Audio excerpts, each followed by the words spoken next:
Dear viewers, in this video you will learn about Sami Proverbs as Harald Gaski is giving an introduction to his book Time is a Ship That Never Casts Anchor, which is a collection of Sami Proverbs translated into English. In his talk, Gaski provides us with the content and context to some of the proverbs in the book, and also explains how he got interested in the field of study himself.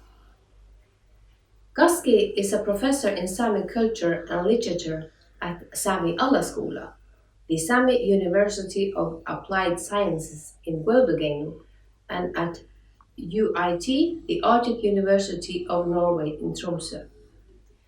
Puolik Girjjálašvuođaguovddáš, mi juatkit koskustit Sámi Girjjálašvuohta Eŋgelasgillii vai olkomailmi maittai uhvasluva min kulttuuriin ja girjjálašvuohtiin. Faddan Sámi sátnevájasgirjjiin. You are watching a promotional video from Sámi Girjjálašvuođaguovddáš, the Center of Sami Literature in Karasjoki, Sámi. Jođi is the Sami title of the collection of Sami Proverbs. But to use that title in a literal translation into English would make it probably unintelligible for an English-speaking person, because the literal translation is that it's better to be on the move than stay put at one place, which in the first place would be too long a title for a book, and on the other hand neither understandable, because there's no saying like that in English, and neither in Norwegian or any Scandinavian language, because the majority languages in this case are very connected to the agricultural culture and to having a home where you stay steadily instead of being on the move all the time, like the Sami and several indigenous cultures are based on a nomadic way of life. So what I had to do was to find another proverb that could fit as a title for the book. Because first I translated Åge Solbak's and my collection of Sami Proverbs, Jođi into Norwegian, and then I found out that a good title for the book would be another of the proverbs, which says "Tiden et skip som ikke kaster anker." And that one, I and Roland Torstensson, who was my co-translator with this project, found out it really works in English also, because it's a very poetic title, in our view at least, and it also says something about both time and view of life that corresponds with the nomadic values of Sami culture. So Time is a Ship That Never Casts Anchor is the Sami title of it. And the interesting thing actually is also that that reflects, like I said, the different values of a nomadic culture compared to the agricultural cultures that the majority cultures represent. Like the English saying, "Home is my castle," or "Home sweet home," and in Norwegian to "Borte bra, hjemme best." It's good to be away, but it's better to be at home. It reflects really the sedentary way of life, the stationary way of life that the agricultural way of living represents, compared to it's better to be on the move than staying put at one place, which represents the nomadic view. And that actually also reflects or says something about the proverbs, adages, how they reflect the values of the culture, and I've been working quite a lot with Sami myth and old Sami yoik texts, narrative yoik texts, which represent or reflect the value system of the Sami culture, the way it was in the olden times, and several of those values have actually still have survived until our time. So they still are found in the culture, but and they still exist in some expressions, but they aren't that obvious anymore as they were previously. So what I found out is that proverbs, adages, traditional sayings, several of the myths, and also some of the narrative yogic texts of olden times, they tell us a lot about the worldview of the Sami, how it used to be, and what the Sami really thought of life and living and our existence on this planet. So that was really interesting about working with proverbs, and it was also fun for me to make the collection in Sami in the first place, because that a lot of the proverbs were familiar to me because my mother used them a lot in my upbringing. I'm an afterthought, so I'm 8 years younger than my older sibling, so I more or less grew up as a one child, and so my mother obviously had learned quite a lot from bringing up three children before that, and then used different kind of pedagogy with me. So she didn't tell that many stories, but she used a lot of proverbs in the upbringing. And I was a kid that always asked a lot of questions. So when she said something in Sami where I understood all the words but couldn't really make any sense out of it because I didn't know the proverb, but I immediately understood that, well, this is the end of communication for this time, because that was in a way summing up the discussion, or in a poetic way saying that it's enough for this time. So that was fun for me, and really stimulating as well, in a way, to be brought back to my childhood with working with the proverbs. And when I started to translate the proverbs into Norwegian first and then English afterwards, and the book has been translated into several other languages as well later on, I also realized that translating proverbs into another language actually is also translating culture. So I just want to make a short quote from the preface or the introduction of the book, where I write, "Translating is like building bridges between cultures. A literal translation is seldom sufficient, but neither is too free a translation. Both end up in the middle of the bridge, halfway between home and a new destination of choice. Guides are necessary to help the cultural travelers read all the new signs and begin to navigate on their own. This translation project has been interesting, demonstrating as it does how important it is to explain to the reader the cultural environment of any particular concept or saying, to guide him or her across the bridge. Introducing Sami traditional sayings to new readers has since also been a process of translating a culture." So and that means that we have the proverb and then an explanation to most of the proverbs, because they aren't familiar, not to young Sami readers either anymore. So even the Sami book has some explanations to some of the proverbs. And it's also been fun to register that actually the book, and there's another book probably produced later on Sami Proverbs, has created a new interest for Sami Proverbs even among younger people. So they have started to use proverbs much more than they used to. So because proverbs were also on the brink of getting extinct or going out of use, but now I even see that journalists have started to use proverbs as even as headings to some of the stories they have.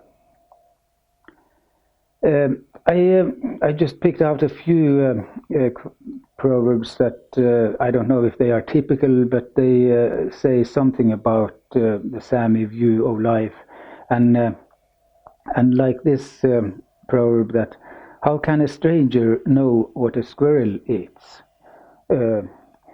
which is an interesting one, more sátnevájasgirjjiin my omas board, because it tells us that the Sami really observed the animals they had around them and saw how they behaved, and also took notice of that, and in a way used that in child upbringing and also in explaining life. So this one, of course, is a comment to any foreign person coming into Sami life and having all the answers and knowing how the Sami should behave, and even telling the Sami how we should behave. So in this indirect Sami way of commenting on that, they didn't just say to the other one, "Shut up, I know how to do this," or "Stay out of this."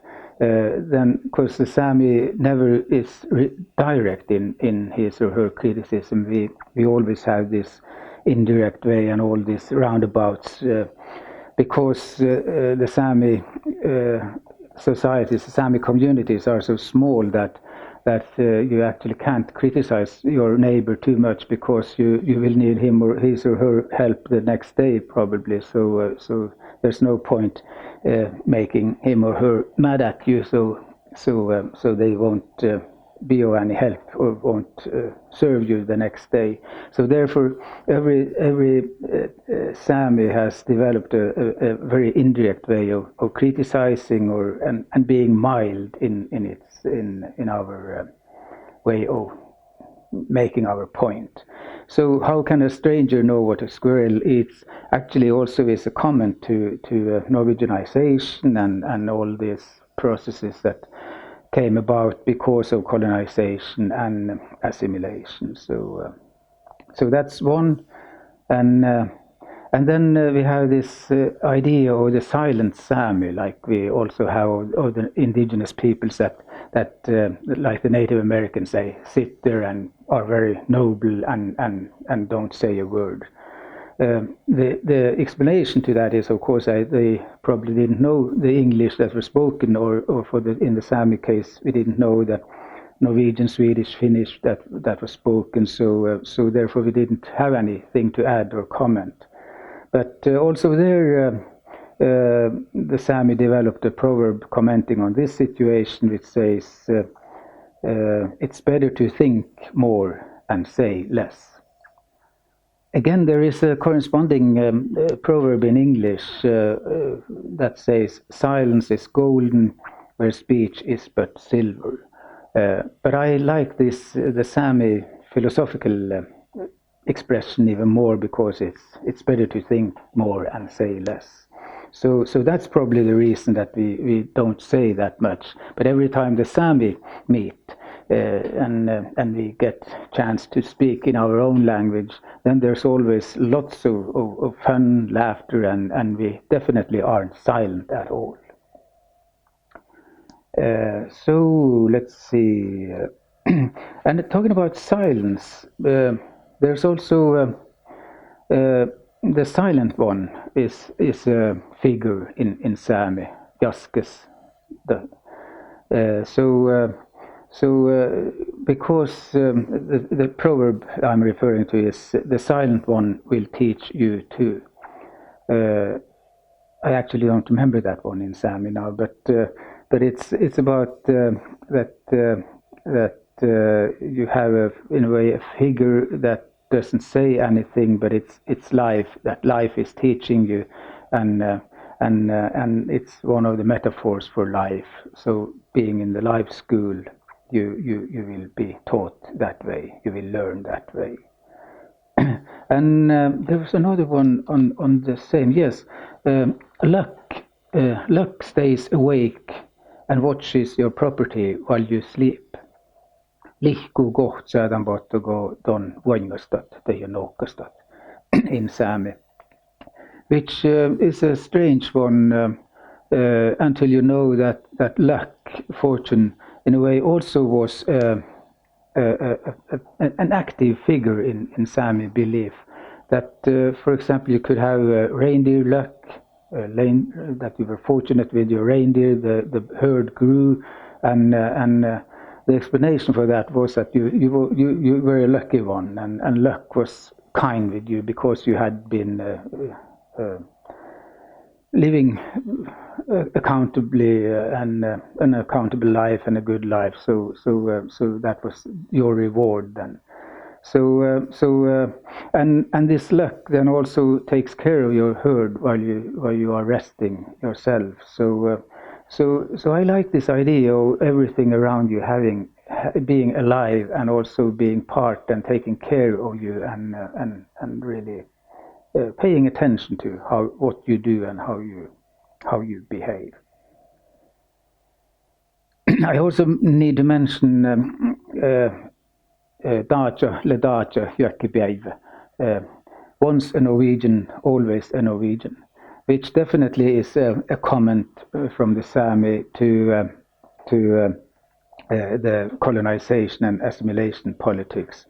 That the Sámi obviously were not happy with the way Daja, the Norwegians, were acting against the Sámi and trying to Norwegianize us and really being condescending on all our values and the way we did things. But again, the Sámi have always been a very realistic people. So we obviously knew that there was no point in opposing the Norwegians because they were the majority. They had the law on their side and so on and so on. So the Sámi actually just sighed and in a way registered that there was nothing to do with the Norwegians, and they wouldn't even listen to you. So to try to explain to a Norwegian what the Sámi thought and the Sámi way of seeing things, they didn't listen to it. So in a way, the Sámi gave up upon the Norwegians. And this proverb in a way also has the same content as Nils Aslak Valkeapä's very famous poem, "My Home is in My Heart," which is in the Trekkways of the Wind book, where he also is arguing with the colonizer and trying to get the colonizer to view things in a different way and see them in the way the Sámi see it. But the colonizer just doesn't listen and don't care about what the Sámi is arguing. So he just continues and in that case, in Nils Aslak's poem, the I person goes silent, because that is the way Sámi used to show disagreement. That instead of really arguing even harder and harder, you just gave in and you went silent. So actually, in a political meeting, if people are silent, that means that they don't agree.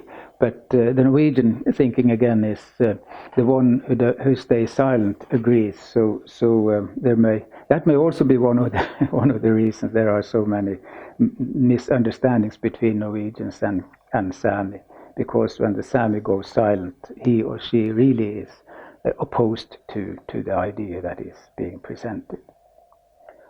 So I think I'll more or less stop there. The last proverb in the book is, "A flying bird will always find something.